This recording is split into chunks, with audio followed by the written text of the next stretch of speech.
तर्क वाक्यों में गुण और परिमाण पर आज हम आगे चर्चा करेंगे।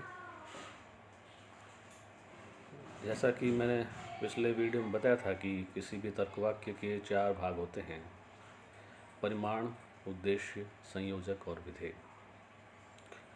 ये जो पैटर्न है ये हिंदी के नहीं बल्कि अंग्रेजी के जो वाक्य हैं उसके अकॉर्डिंग है। अब ये हिंदी अंग्रेजी के हिसाब से आगे पीछे हो सकते हैं, लेकिन ये 4 भाग अवश्य होते हैं। क्योंकि जैसे ऑल बर्ड इज़ वाइट, तो इसमें इज़ जो है वो पहले आ जाता है, तो उस हिसाब से ये आगे पीछे वाला मामला तय है। अब उसको अगर हिंदी में कहें कि सभी कबूतर सफ़ेद हैं, तो थोड़ा संयोजक जो है वो आगे पीछे होता है, तो हम इसको उसी तरह से समझेंगे। तो सबसे पहला जो वाक्य शुरू होता है वो शुरुआत सबसे होती है उसके परिमाण से, यानी कि जो उद्देश्य पद है वो अपने वर्ग के कितने सदस्यों के बारे में बात कर रहा है। तो परिमाण जो है वो उद्देश्य पद की व्यापकता की बात करता है, यानी उद्देश्य पद कितना व्यापक है, वो अपने वर्ग के कितने सदस्यों की बात कर रहा है। दूसरा जो हिस्सा है उसे उद्देश्य पद कहते हैं। तर्क वाक्य में जिसके बारे में कुछ बताया जा रहा होता है, सब्जेक्ट जैसे हम कहें, जैसे फिल्म का हीरो हो, तो ठीक ऐसे ही तर्क वाक्य में जो सब्जेक्ट है वो उस तर्क वाक्य का उद्देश्य पद कहलाता है, सब्जेक्ट टर्म। तो जिसके बारे में कुछ कहा जा रहा हो, जैसे यह फूल सफ़ेद है, तो सफ़ेद कौन है, तो वो फूल है, इसलिए उसे उद्देश्य पद कहा जाता है। फिर है संयोजक, जो दो पदों को आपस में जोड़ता है। यह फूल सफ़ेद है, तो फूल क्या है, सफ़ेद है या नहीं है। ये जो फूल में और सफ़ेद में जो संबंध बतलाता है, जो संबंध जोड़ता है, वह संयोजक कहलाता है। अगला पद है विधेय पद, जो उद्देश्य के बारे में कहा जा रहा हो वो विधेय कहलाता है। जैसे यह फूल सफ़ेद है, तो फूल क्या है, सफ़ेद है। यह पक्षी सुंदर है, तो पक्षी क्या है, सुंदर है। तो जो कुछ उद्देश्य पद के बारे में कहा जाता है या उद्देश्य पद के बारे में जो बताया जा रहा होता है, जैसे यह घर बड़ा है, तो घर क्या है, बड़ा है, तो बड़ा विधेय पद हुआ। तो इस प्रकार से किसी भी तर्क वाक्य में 4 भाग होते हैं: परिमाण, उद्देश्य, संयोजक और विधेय। तो मुख्य रूप से परिमाण और संयोजक, हम इन वीडियो की श्रृंखला में इन दो पे मुख्य रूप से बात कर रहे हैं। तो परिमाण और संयोजक का मतलब गुण का है। अब प्रत्येक निरूपाधिक तर्क वाक्य में गुण और परिमाण होते हैं। इन्हीं गुण व परिमाण के आधार पर इनके प्रकार भी हो जाते हैं। जैसे मैंने पिछला जो बताया था कि इसमें जो परिमाण है और जो संयोजक हैं वो किसी भी तर्क वाक्य के आवश्यक हिस्से हैं। तो जो गुण है वो ही संयोजक है, जो जोड़ता है वही गुण होता है। जो उद्देश्य और विधेय पदों के बीच के संबंध को बताता है, जोड़ता है, वही गुण कहलाता है। तो इसलिए प्रत्येक निरूपाधिक तर्क वाक्य में गुण व परिमाण होते ही हैं।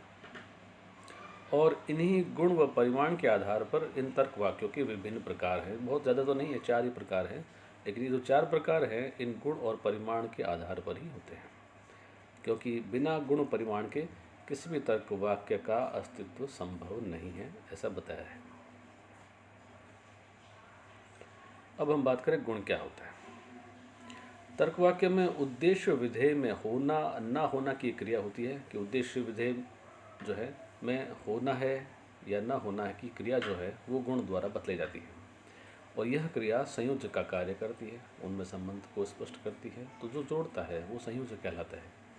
यह संयोजक ही वो वस्तु है या गुण है जो उद्देश्य और विधेय को संबंधित करता है, जोड़ता है, किसी भी रूप में करे, यह है और नहीं है के रूप में होता है मुख्य रूप से। जैसे उदाहरण दिए हैं, यह बादशाह उदार है, तो इसमें बादशाह जो है वो उद्देश्य पद है, उदार जो है वो विधेय पद है, सभी जो है वो परिमाण है, और है जो है वो संयोजक है। तो इसमें सभी बादशाहों को उदार माना गया, यानी कि बादशाह के वर्ग और उदार के वर्ग को आपस में संबंधित माना है। दूसरा उदाहरण इसका उलट है, कोई चौखट द्वार नहीं है, तो सबसे पहले कोई का मतलब कोई भी चौखट हो भले ही, तो ये परिमाण हुआ, चौखट हुआ उद्देश्य, द्वार हुआ विधेय, और नहीं है हुआ संयोजक। तो इसमें चौखट और द्वार के बीच के संबंध को बताया तो गया है, लेकिन अस्वीकार किया गया है। इनमें नकारात्मक संबंध जोड़ा गया है, तो ये भी संबंध ही माना जाता है। तो इस तरह से हम देखते हैं कि दो तरह से संबंध को जोड़ा गया है। यह संयोजक दो प्रकार से एस व पी पदों को जोड़ता है। एस का मतलब सब्जेक्ट यानी उद्देश्य, और पी का मतलब प्रेडिकेट यानी विधेय। या तो है के द्वारा जोड़ता है या नहीं है के द्वारा जोड़ता है। यही संयोजक गुण कहलाते हैं, जिसके दो प्रकार होते हैं। पहला है विधेयात्मक गुण। जब कोई तर्कवाक्य उद्देश्य और विधेय के बीच संबंध को स्वीकार करता है तो तर्कवाक्य का गुण विधेयात्मक कहलाता है। जैसे सभी कबूतर पक्षी हैं, इसमें सभी कबूतरों को पक्षी के वर्ग से संबंधित स्वीकार किया गया है। तो यह है जो है वो कबूतर और पक्षी के संबंध को जोड़ता है। फिर है कुछ चित्रकार वकील हैं, तो हम देखेंगे कि पहला जो वाक्य है वो सभी से शुरू हुआ है, यानी सारे कबूतरों की बात हुई है। दूसरा वाक्य है वो कुछ चित्रकारों के बारे में बता रहा है जो वकीलों से जुड़ा हुआ है। तो इन दोनों ही प्रकार से विधेयात्मक गुण स्पष्ट होता है। दूसरा है निषेधात्मक। जब कोई तर्कवाक्य उद्देश्य और विधेय के बीच संबंध को अस्वीकार करता है तो उस तर्कवाक्य गुण निषेधात्मक कहलाता है। जैसे कोई मछली गाय नहीं है, तो बताया गया कोई भी मछली का वर्ग का सदस्य गाय के वर्ग से संबंधित है ही नहीं। फिर कुछ कबूतर सफ़ेद नहीं है, तो कुछ कबूतरों का वर्ग ऐसा है जो सफ़ेद के वर्ग के साथ है ही नहीं। तो इस प्रकार से गुण दो प्रकार से हुए, एक विधेयात्मक और एक निषेधात्मक। शेष हम आगे बात करेंगे।